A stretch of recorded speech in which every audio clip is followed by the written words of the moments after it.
I could begin to be half of what you think of me, I would do about anything. I could even learn how to love. When I see the way you act, wondering when I'm coming back, I could do about anything. I could even learn how to love like you.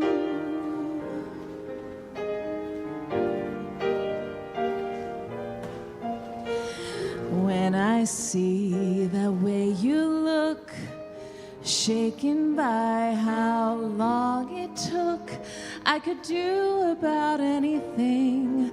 I could even learn how to love like you.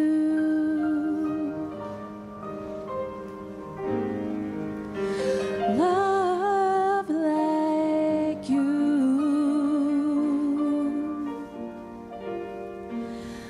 Love me like you.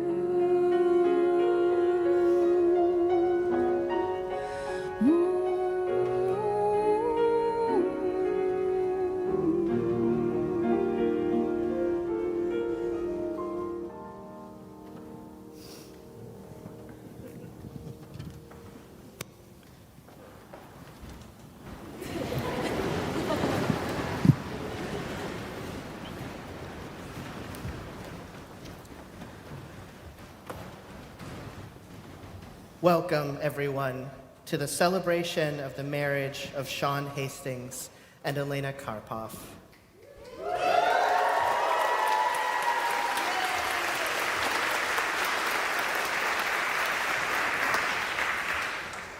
This is such a special day.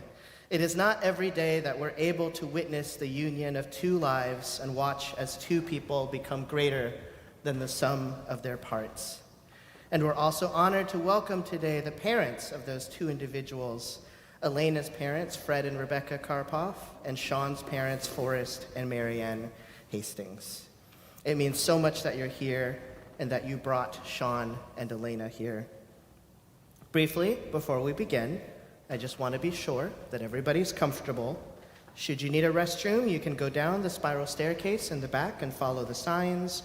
If you need assistance to go downstairs, please alert one of the ushers, and they will help you down the chairlift around to the chapel, where another lift can take you down to the bathrooms. This is not a wholly formal occasion, so it is important to us all, and especially to Sean and Elena, that you be comfortable. And there will be times when your participation is not only expected, but welcome, such as now. I have a question for everyone to ponder.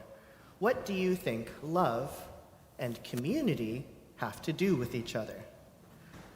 What do you think love and community have to do with each other? And now turn to your neighbor, maybe someone sitting behind or in front of you, preferably someone you did not come here with, and have a little chat about that. I'll keep time, and I'll ring the bowl when it's time to come on back.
talk Korean too. With the microphone right in Texas.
And now I invite Spencer Brill to share a poem for the occasion.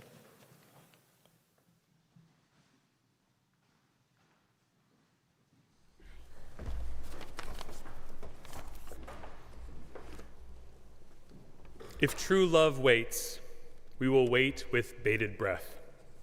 If real love grows, we will water it with melody and chord structure, earworms feeding on rich soil. If deep love is fed, we will welcome a bountiful harvest of love songs this spring. If true love is reaped, we will take turns planting new seeds of patience and joy, laughter and hope. If real love takes root, we will build deep earthly connections where we stand. If deep love reaches for the sky, it will cover the dappled forest floor, giving shade to both elk and deer. If true love is sweet, it will be the miracle berry to heartache and strain. If deep love is nourished, we will feed it hand-picked organic lentils, cold-pressed olive oil, and massaged kale. If real love is learned but never taught, we will know it can be found on page 42 of Putting the Toilet Seat Down, regular back rubs and foot rubs, offering up the better-looking piece, doing the dishes after a tornado tears through the kitchen, placing the big bad buggies back outside. If true love isn't reading those chapters aloud to each other before drifting off to sleep, then I don't know what is. If true love is an organ, we will pull out all the stops.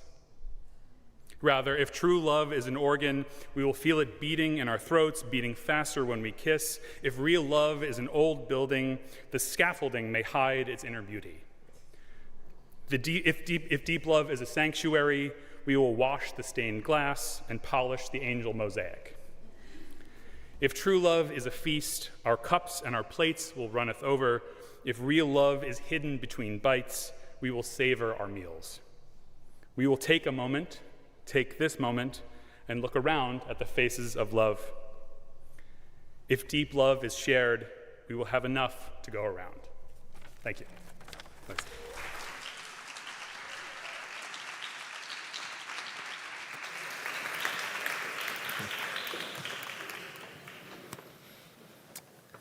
And now for more of that participation that I told you about earlier, the choir will now lead us in one of our favorite hymns here at First Unitarian, Joy in the Morning.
Would you sing that with us? We'll find joy in the morning.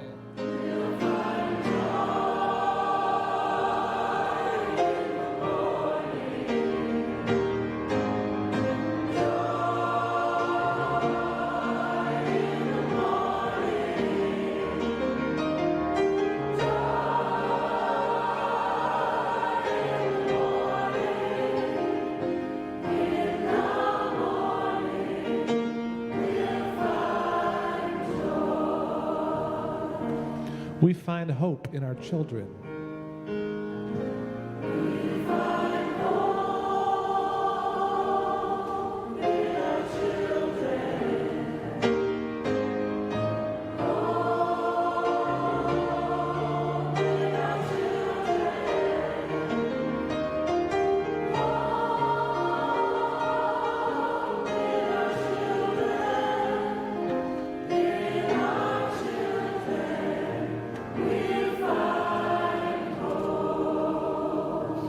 We find strength in each other. Would you rise?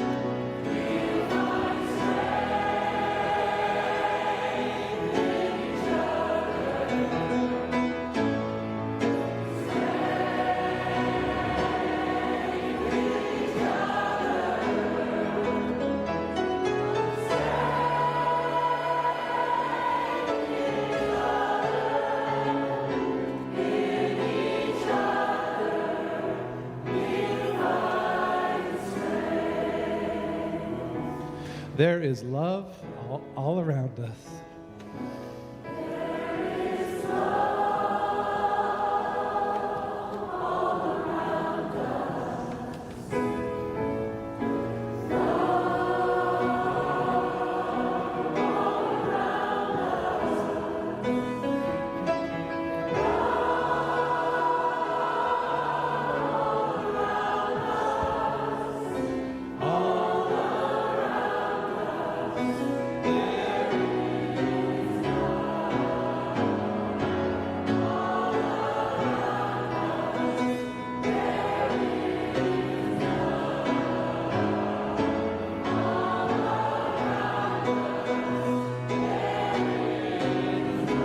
Sing it to somebody.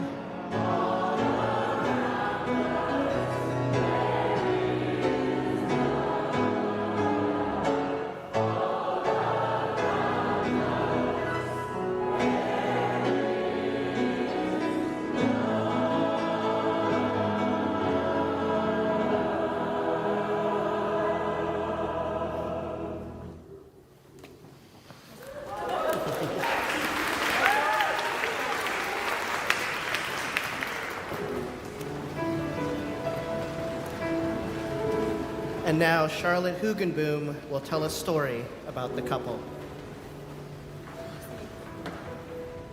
Is this working? Yes. I just need to unlock my phone. It's been sitting here for 2 hours. Yeah, it has. Sorry. Oh my God, I'm feeling so shaky, guys. This is my first wedding, and my parents got married right there. This is a big deal for me. And I love you. Okay, so in addition to being a close friend of Sean and Elena's, I'm also their cat sitter. I often stay at their apartment on the day they return so I can give them back their keys. One time last year, while I was getting ready to head home after they had just arrived from being out of town, they started recounting to me the story of how they first met. I genuinely can't remember how that started, the conversation, and I've heard the story a few times. I'm not going to recount that story here. Ask them to later if you want to hear it. But I really wanted to talk about this because Elena said something about Sean in that moment that I found really remarkable and just absolutely beautiful. While she was speaking, Sean was sitting in a chair and she was leaning over to hug him from behind. She said, right away, I knew I would end up dating him and eventually marrying him. Like when you first met him, which is wild. And I was actively sitting at the piano bench getting my shoes on to leave when this was all being told, and then it was getting too cute, so I ended up hurrying up and putting on my shoes. But I just really think that's a testament of the commitment to overcoming all the things like those of them. And I can't wait to watch you guys continue to grow, learn, and thrive as a union together. And I love you both.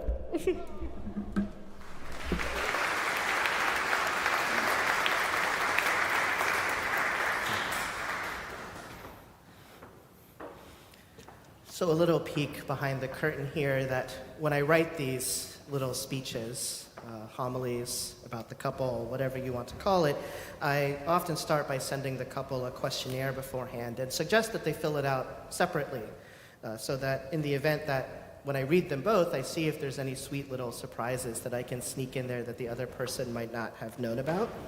But it turns out that there are no surprises here because Sean and Elena apparently tell each other everything. When I read in Sean's answers that he listened to Elena's senior album in the car while making deliveries for Jimmy John's, I thought to myself, oh, that's got to go in there. You know, that'll be such a surprise to Elena. But it turns out not, because in Elena's version, she wrote that Sean had already sent her a video of himself in the car listening to her album while making deliveries to Jimmy John's. So I guess that's no surprise, because the love that Sean and Elena share is a generous love, and one that is meant to be shared. It's a love that's felt in mundane moments, like hunting for toilet paper during the pandemic, which was apparently their first date. It's a love that's felt during community events, like their famous pancake parties and music recitals. It's a love that laughs away mistakes and sets people at ease when they're nervous and out of their element. It's a love that mends fences and builds bridges that you might have thought were long burned, because it's a love that reaches out, and you can't help but reach back. And that maybe is why community is so important to them both. To Sean, and also to Elena, not to a singular unit, that is, Sean and Elena. They're not a package deal, they're not totally reliant on each other, but they understand that doing things together enriches your life, whether you're roommates or best friends or life partners. It's the difference between watching a movie alone at home while also scrolling on your phone, and watching that same movie in the movie theater with your friends, sharing popcorn, laughing, and talking to each other about what were your favorite moments afterward. This love is a generous love. It's a love that thrives in the presence of others because such a love is meant to be shared. It's infectious. It's a love that wants to be around others. When I asked them what they loved the most about the other person, they both gave a version of the answer: I love how much they care about other people. No surprise then that they even wanted to share their wedding. At the end of the worship service this morning, they stood up there and said, "And you're all invited. Doors open at 2, ceremony starts at 2:30. And no surprise that there are so many people here now to share in that wedding, even on this incredibly rainy day, people who have come from all the way across the country, because who wouldn't want to be in the presence of such a joyful love that makes even buying toilet paper romantic? Who wouldn't want to be in the presence of a love that sings together? So here we are, bearing witness to a love that they are not afraid to make public. This is a love that grows and enriches and expands not just their lives, but the lives of everyone they touch. What does love have to do with community? Everything. Community is what happens when we share our love, and that love ripples outward until it touches all shores. We are grateful, so grateful to Sean and Elena for showing us the way. Will you two please join your hands now?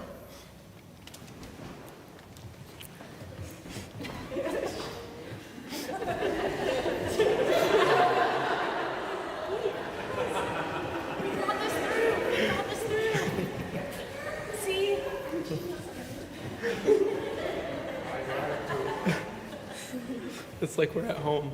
Yeah. Who's cutting all these onions in here, you know? We need to cut it out.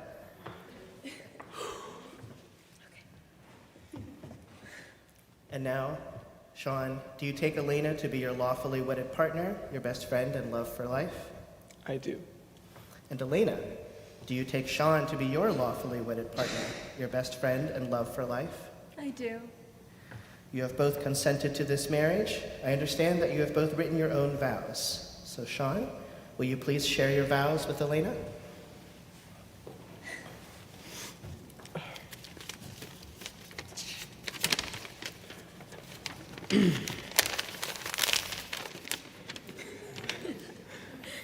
Elena, what a journey it has been these last 6 years.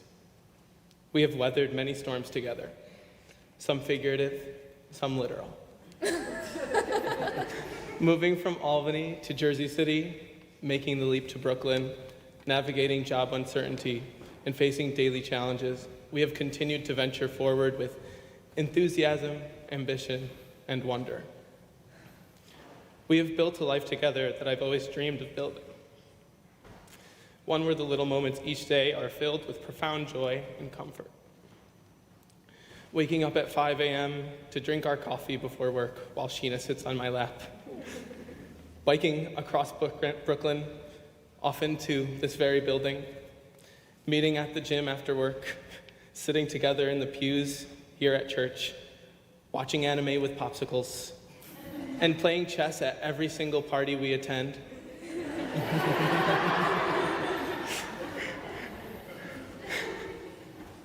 Where was I? Every single party we attend.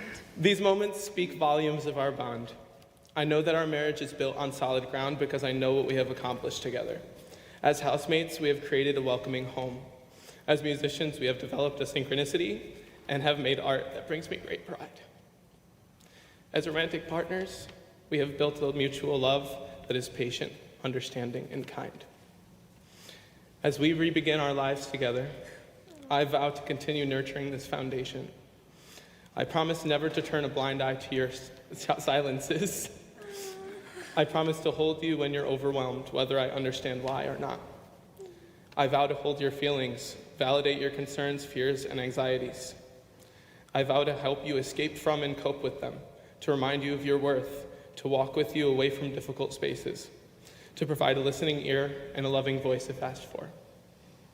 I promise to clean with you when the apartment feels too cluttered, and to remember to hang the bath mat, close the coat closet, put my guitar away, close my laptop when I'm done using it, hang my jacket, and to always kiss you goodbye. I vow to celebrate you, our triumphs, and our shared commitment every day. I have chosen you as my partner for life, my wife, and I can't wait to see what wonderful experiences this choice will continue to bring. I love you, Elena. You're the love of my life. I'm so lucky to share it with you.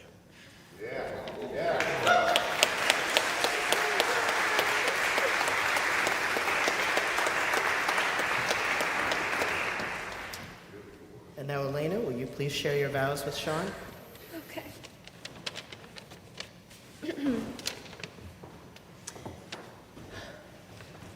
Sean David Hastings. The guy I technically never met. The infectious ball of energy that I quietly admired from afar. The presence I loved subconsciously from the beginning, as it gradually grew bigger and increasingly important in my own world. It's a cliche, but I think you saved my life. When you moved into my apartment, I was at one of my lowest points. Like many young people who struggle with stability and self-worth, I was working really hard to pick myself back up. There were the typical experiences. I had recently graduated, I didn't have a steady job, and I lived in Albany, New York. I didn't even have an iPhone yet. And to be clear, I'm not saying that that's a necessity, especially now in 2026. But I guess that's just one small example of a belief I held, that certain things were just simply out of reach for me. I was grieving multiple losses at the time, which I won't get into now, but it was so hard. When you moved in, I gained a big advantage that not everyone gets to have. I saw in you right away your strong-rooted value in close relationships with the people you live with. And you were the best housemate. You cleaned, you brought people over, and you checked in with me every day. And since you've also learned to hang the bath mat and close the coat closet, all those things. You lifted me up, and slowly I felt myself becoming less stuck. You've taught me so much over the years, but I think the most important lesson you taught me was how freeing it is to have nothing to hide. As teachers, I often think about what we teach our children when we brush them off or turn a blind eye to their behaviors. I got one in too. When our needs are not met, we simply learn a different way to survive. Sometimes we do this by keeping secrets or lying to get the help that we need. I never stay in those situations now because having you in my life helped me heal and let go of my fear of judgment. Now, unfortunately for me, at the time that I was first learning this from you, I was holding on to my biggest secret, which was that I had fallen in love with you. My favorite housemate and my newest best friend. I had to be incredibly brave and risk losing you in order to face that truth. You were so resilient during that time, and luckily for us, it only led to us taking even bigger risks and being brave together, like moving down here to Brooklyn. The truth really will set you free. I used to think my sensitivity was a weakness, something that only made it easier for my feelings to get hurt and for me to look afraid. But through experiencing life and building our community with you, I recently came to feel quite proud of it. Getting to know the people in our lives who are here with us today showed me how sensitivity can actually be a superpower. It draws you to places that lift you up and protects you from places that keep you stuck. You showed me that vulnerability is a gift.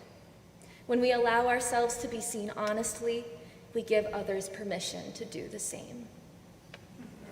That's your part. I love us.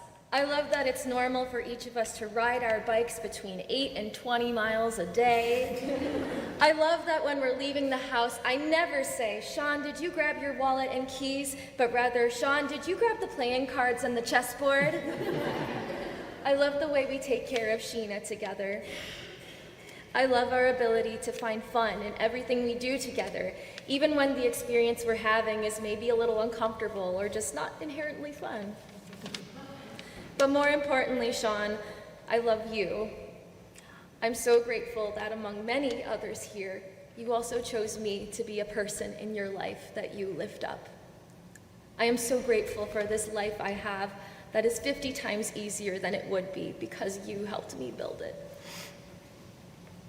As your fan, your housemate, your friend, your life partner, and now finally your wife,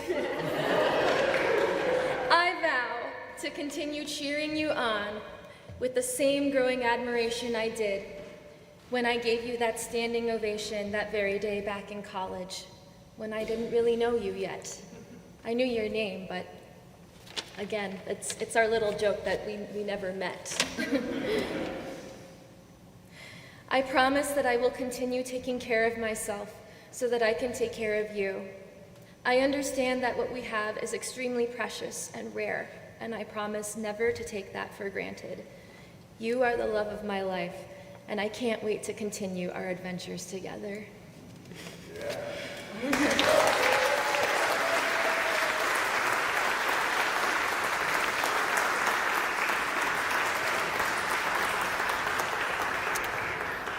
And now I hear that you have a performance for us.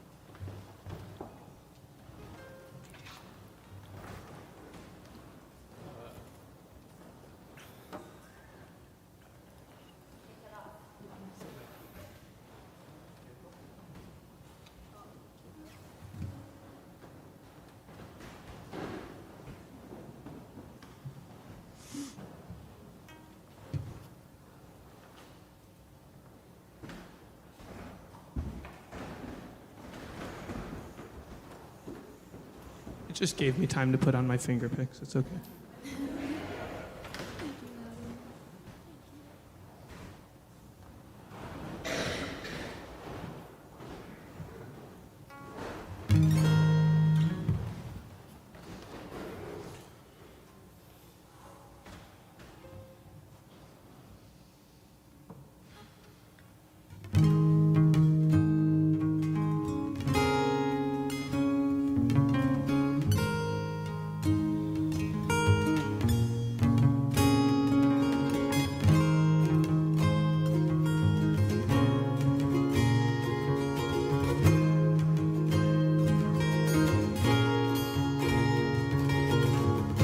Never felt magic crazy as this.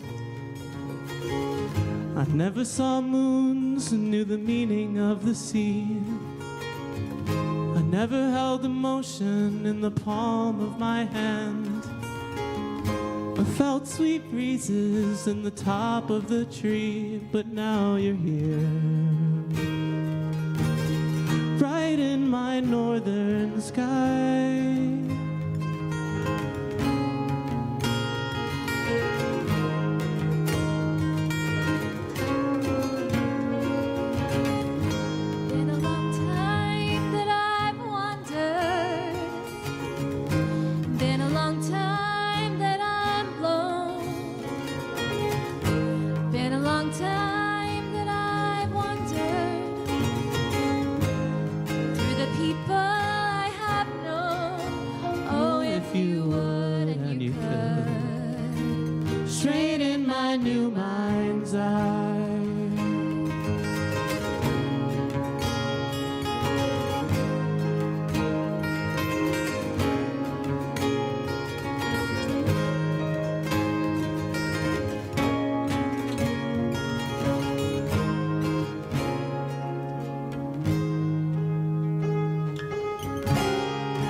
Would you love me through the winter?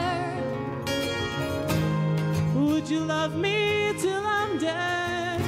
Oh, if you would and you could, come blow your horn on high.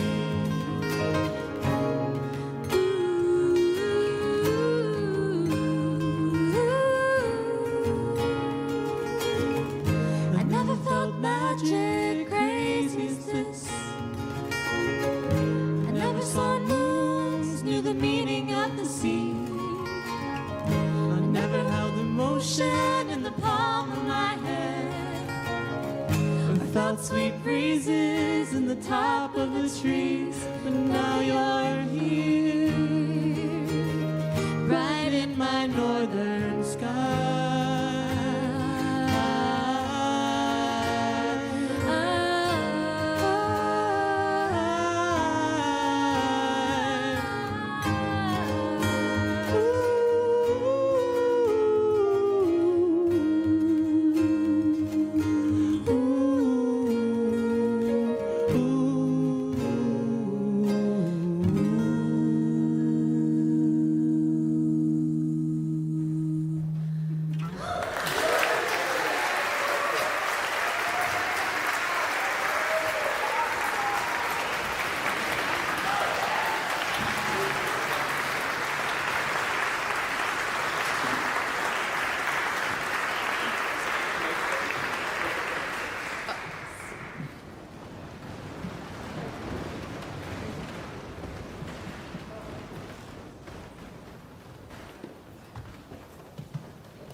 And now it is time for the rings, which are the physical manifestation of your vows to one another. A ring is an unbroken circle with no beginning and no end. May it be a constant reminder of the promises you made to each other today. John, let's have the ring for Sean to place on Elena. All right. Sean, please repeat after me. With this ring, I marry you. Oh. It goes the other way. And then it goes this way. Okay. And then With this ring, I marry. I give you this ring as a symbol. I give you this ring as a symbol Of our commitment and connection. of our commitment and our connection. Now for the ring for Elena to place on Sean. Now, Elena, please repeat after me. With this ring, I marry you. With this ring, I marry you. I give you this ring as a symbol. I give you this ring as a symbol Of our commitment and connection. of our commitment and our connection. And with that, it's done by the power invested in me by the state of New York and the Unitarian Universalist Association. I now pronounce you married. You may now kiss.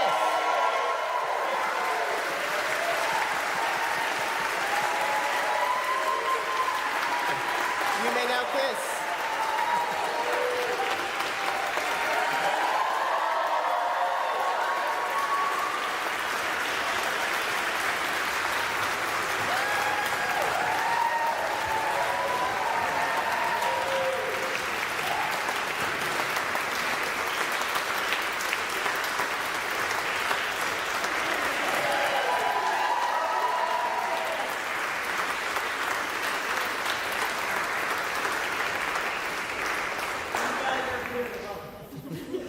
You are beautiful. Sean and Elena, may your love be blessed for 1,000 years and 1,000 years after that.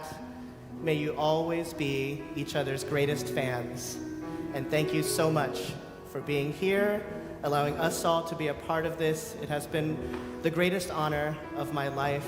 Thank you for showing us all the way toward a world with a more perfect love. May it be so. And now I present to everyone Mr. and Mrs. Music Teacher.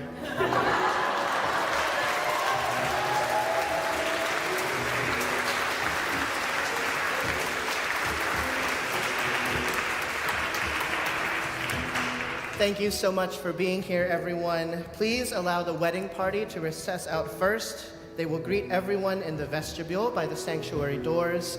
Please do not linger, as the wedding party is taking photographs in this space very shortly, but please do enjoy the light refreshments that are in the chapel. Down the spiral staircase, follow the signs. Once again, refreshments are in the chapel.